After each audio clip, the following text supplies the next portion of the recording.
আসসালামু আলাইকুম। আহ, আশা করি সবাই ভালো আছেন। আরও একটি নতুন ভিডিও। আজকে আমার ভিডিওটা একটু স্পেশাল।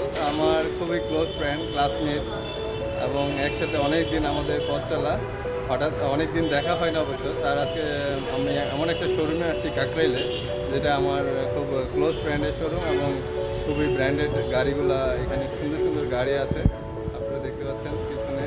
তো আমি আমার ফ্রেন্ডের কাছে জানতে চাবো যে একজন মানুষ যখন গাড়ি কিনবে, হ্যাঁ, কেন কোন গাড়িগুলো কিনবে, কীভাবে সিলেক্ট করবে, গাড়ি কোথেকে কিনবে, একটু শেয়ার করা যায় আমাদের সাথে? হ্যাঁ, অবশ্যই। ধরো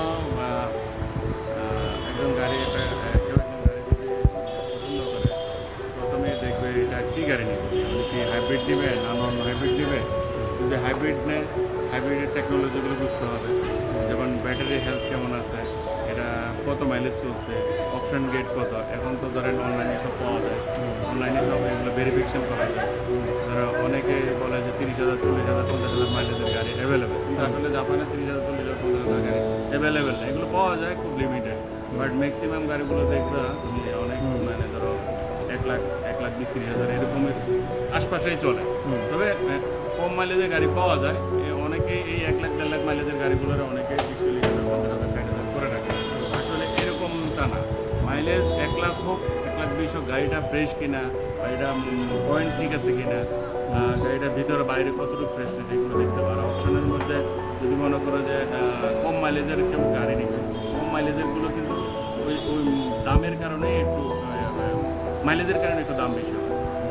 তো অপশন পয়েন্ট দেখবে, এটাই মূল। এখন ইঞ্জিন বা এটার যে মাইলেজ কেমন থাকে, অপশন পয়েন্টের সাথে ইঞ্জিন মাইলেজের কোনো মানে সম্পর্ক নেই জাপানে। এটা হচ্ছে যে অপশন পয়েন্ট হচ্ছে যে বাইরে এবং মাইলেজটা কত চলছে, এটার উপরেই তোমার ইয়াটা অপশন গ্রেডটা নির্ভর করে। তো ইঞ্জিন যদি মনে করো যে দেখতে চাই মানে, বা ইঞ্জিন গিয়ারবক্স ভালো আছে কিনা, এগুলোর জন্য আলাদা ওই অ্যাপ্রোপ্রিয়েট ওয়ার্কশপ আছে, ওখানে গিয়ে টেস্টিং করতে পারে।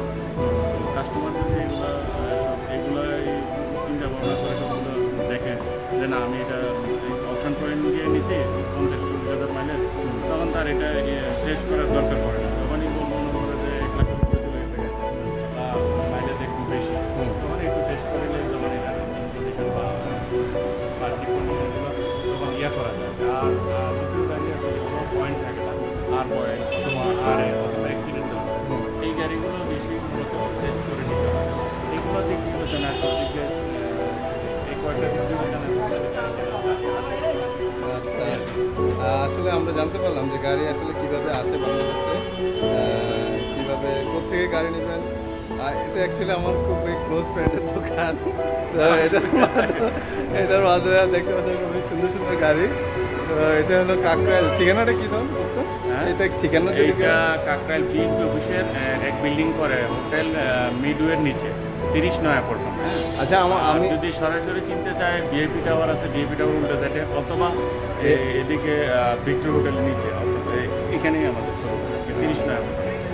আচ্ছা, থ্যাংক ইউ আসলে শেয়ার করার জন্য। আমি আসলে এই ভিডিওটা যেহেতু অনেক দিন পরে দেখা আমাদের সাথে, সময়ও পাই না আসা। আজকে অফিস বন্ধ থাকার কারণে আসা হয়েছে অ্যাকচুয়ালি। তো এটা আমার খুবই ক্লোজ ফ্রেন্ডের দোকান। আমার ফেজে আসলে দিব, এই জন্যই করা। দোকানটার পরিচয়ও দিয়ে দিলে ভালো হয়েছে। এটা আমি যেহেতু গাড়ির পার্টস, গাড়ির টেকনিক্যাল বিষয়গুলো নিয়ে কাজ করি আমার পেজের সাথে, তো এটাও আমরা পোস্ট করবো আশা করি। তো থ্যাংক ইউ সবাইকে। গাড়িটা একটু দেখাই না, একটু ইয়াটা দেখাই, ব্যাক ক্যামেরা। এটা মনে হয় আসবে না, ভিডিও